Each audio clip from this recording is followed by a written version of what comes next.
नमस्कार मित्रांनो, आज मी तुम्हाला मस्त अशी पारंपरिक रेसिपी दाखवणार आहे।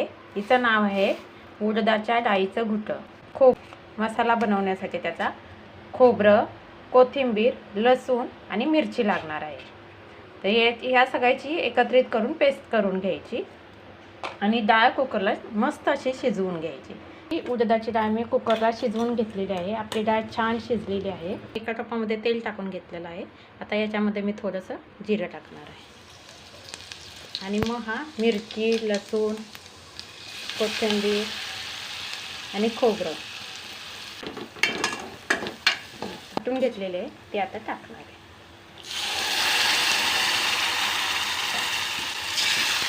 कसं मस्त असं उकळलेलं आहे आणि मस्त अशी तर्री आलेली आहे। तर चला, तर मग आपला घुटा आता रेडी झालेला आहे।